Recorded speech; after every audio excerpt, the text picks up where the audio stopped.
السلام علیکم، welcome to Zubi editors. جی تو آج میں ایک نئی ویڈیو کے ساتھ حاضر ہو گئی ہوں۔ اس مہندی کا جو آج ڈیزائن لے کر آئی ہوں اس کا نام ہے جیولری مہندی ڈیزائن۔ مین ٹو سے کہ یہ کچھ جیولری کی طرح دکھنے والا ہے، جیسے جیولری کے اندر نگ ہوتے ہیں اس میں ہم لوگ مہندی میں جو ہے اس میں ڈیزائن میں جو ہے مہندی کے تھرو بنائیں گے، ٹھیک ہے۔ دیکھیے سب سے پہلے ہم نے ایک سب سے لاسٹ والی چھوٹی فنگر اور شہادت کی فنگر کے اوپر جو ہے چھوٹے چھوٹے دو لائنس لگا کے ہم بنا لیے، پھر اس کے بعد ہم نے سرکل لگا۔ مجھ سے پہلے سرکل جو ہے تھوڑا ٹیڑھا بنا تھا، ان کی جوائننگ کرنا جو ہے تھوڑی سی ٹیڑھی ہو گئی تھی، لیکن میں نے اس کو صاف کر کے دوبارہ سے کر لیا۔ اگر آپ سے ایسا ہو جائے تو آپ بھی ایسا کر سکتے ہیں، اس کو ریموو کر کے جلدی سے فوری ورنہ مہندی جو ہے اپنا کلر چھوڑ دیتی ہے، اپنا سٹین چھوڑ دیتی ہے۔ اس لیے اگر تھوڑا بہت غلط ہو جائے تو اس کو فوری ٹیشو یوز کریں اور فوری طور پہ ریموو کر دیں اور اس کو اگین بنا لیں، ٹھیک ہے۔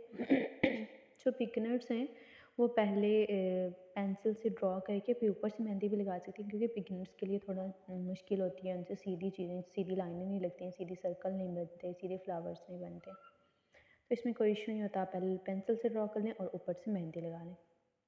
اب دیکھیے ہم نے اس کے بعد سیدھی لائنس لگائی، اب ان سیدھی لائنس کے اوپر جو ہے ہم چھوٹے چھوٹے ہمپس والے فلاور بنائیں گے۔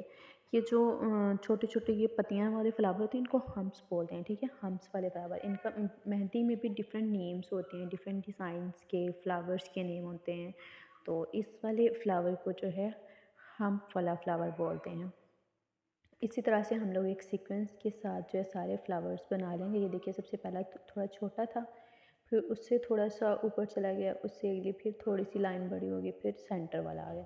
اسی طرح سے ہم ادھر بھی بنا لیں گے، سینٹر والا بڑا اور تین اس سائڈ پہ، تین اس سائڈ پہ۔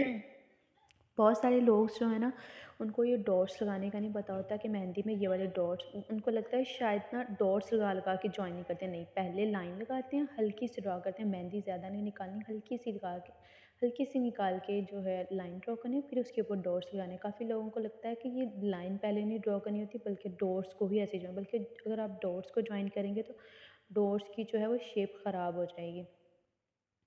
اب یہاں پہ ہم لوگ جو ہے وہ یہاں پہ ایک سیم ویسے ہی جیسے ہم نے اوپر لائن لگا کے جو ہے وہ ڈاٹس لگائے، ایسے ہی ادھر لگا لیں گے۔ نیچے والی چھت پہ آپ اپنی مرضی سے ڈیزائن ڈفرینٹ طرح کی کر سکتے ہیں، فنگر ڈیزائنس ڈفرینٹ کر سکتے ہیں۔ میں نے تو یہاں پہ اب جالی بنا رہی ہوں، جالی بنا دی ہے۔ جالی بنانے کے لیے ٹیڈی لائنس کا یوز کرتے ہیں، سیم ہم لوگ جو ہے اس فنگر پہ بھی ویسا ہی بنا دیں گے۔ یہ دیکھیے کتنا خوبصورت ڈیزائن بن رہا ہے۔ بیسیکلی میری مہندی نا تھوڑی ختم ہونے والی ہے، اس لیے تھوڑی مشکل سے نکلتی ہے، اب میں نیو منگواؤں گی تو بہت ہی اچھا ڈیزائن بنے گا، اس کی وجہ سے تھوڑا سا پھیل رہی ہے۔ یہ دیکھیے، بائے بائے، اللہ حافظ۔